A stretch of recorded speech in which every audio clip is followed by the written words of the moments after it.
right. So if we're doing our job as challengers, right, we have got to make status quo untenable. Now, as we talk through it, hopefully you're feeling a little bit more comfortable with it as a skill. But now, Mike, it's our job to really get folks to do something differently after, watching this webinar, engaging with us on this discussion. That's the goal. So let's see what we can do.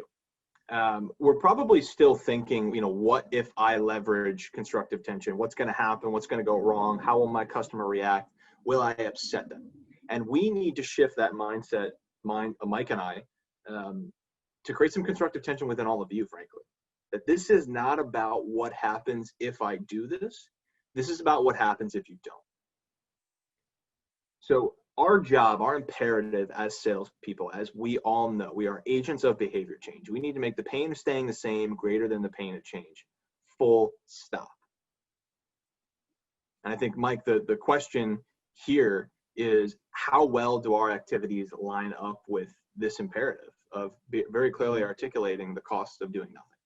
Yeah, and everything we're doing right now, unless you have the luxury of working for a company that has just way too much demand, it doesn't even know what to do with it, right? Like you're turning away deals.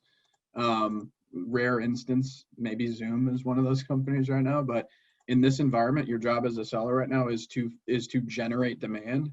And the way to do that is to find problems that your prospective customers are dealing with that maybe they've overlooked or underappreciated that you can solve uniquely well. And showing them the importance of changing their behavior, moving away from their status quo, the pain of same, and move them in a new direction, a better way forward. Mm-hmm. That's it. That's the whole job. Show them that the pain of same is much larger than they anticipated or ever understood, and that it is way bigger than the cost or the pain associated with change, with investing in a new motion, with change management broadly, right? That's the key. I think if I put myself in the shoes of the audience on this, Mike, they're probably thinking, yeah, I mean, I get it. Sure, I think I'm doing that. But I think we have to really ask ourselves, like, how effectively are we doing this? So are we focused on pitching change? Are we talking about ROI, features and benefits, case studies? Just to the point earlier, the show up and throw up, especially in a virtual environment, where you realize you've been talking nonstop for 3 or 4 minutes and you pull up and ask, right, any questions? Does that make sense? Or are we more focused, to your point, on deepening the pain of doing nothing, of staying the same, the cost and risk of doing nothing, stories and anecdotes of other organizations that have faced similar challenges and had similar failures, frankly, and asking those powerful, thought-provoking questions that truly accentuate the pain of status quo? I think what we've seen is largely sellers are gravitating to spending more time, 80% of their time, pitching change, whereas really the opportunity is focusing more on deepening the pain of staying the same. And whether it's 80-20, frankly, or more of a 50-50 split, it's not 80% pitching change. That's not going to get you where you're going to go. It's really hard to create urgency. It's pretty difficult to differentiate yourself, especially in this environment. And there's really no clear business case on pitching change. Like the business case is on if we do nothing.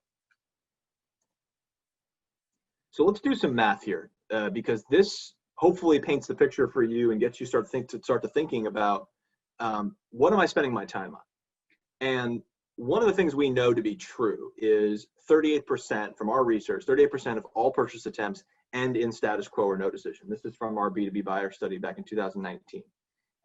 If you do some simple back of the envelope math, so folks that have been engaged in this series with us know you're spending about 1 month of your working time on deals that you're going to lose to status quo. Full stop. And what makes this, I think, even scarier is when you look at that 8 to 10 hours spent on pursuit on deals we're going to lose, you might say to yourself, no, I don't spend the same amount of time or that level of time on deals that I'm going to lose. I deprioritize. I focus on the better fit opportunities for sure. They just don't take that long. What I can tell you, again, from our research is it takes the average organization, from a study we ran in 2016, 4.9 months to make a new purchase. Conversely, it takes in the average organization, the average buying group, 4.7 months to make no purchase. Said another way, it takes your customers the same amount of time to not buy as it does to buy. For folks that are listening, right, that are managing this, you know it's not just you. You know this is a broader issue for your team. If you're managing a team, you're on one, and for your organization. So in the spirit of doing the math on this, take those 20 deals that we showed you based on the calculator we outlined that lead to no decision, that end in no decision, excuse me. Multiply by the 20 salespeople that you have on your team, give or take, just for the sake of some back of the envelope math. That's 400 deals a year that your team, your organization is losing to status quo. Assume a $50,000 average sales price. That's $20 million in pipeline that comes in, that comes out, that disappears, that gets lost to no decision each year. And think not only about this $20 million in pipeline, how much should it cost you to generate that 20 million in the first place? The cost of sale, your marketing investment, the salary that goes along with this. Mike, I know this is something that you've been super passionate about as well. Well, and that's the kicker for me, right? It's sort of the side note with the exclamation mark. It's not just what ends up going closed lost in Salesforce or in your CRM that didn't have to be a loss, right? There, you know, the percentage of deals that you lose to competitive situations, sure. Like in some cases, you're going to get outmaneuvered, but for deals that end in no decision, there's something we should have been doing. The more costly thing to me is the pursuit. It's, as you mentioned, John, it's all the time, energy, effort, overhead that you're spending to generate that pipeline, that $20 million there. All of that really adds up to a number that's probably a lot larger than 20 minutes in and of itself when you look across the cost of building it and pursuing it in the first place for 5 months, 4.7 months on average.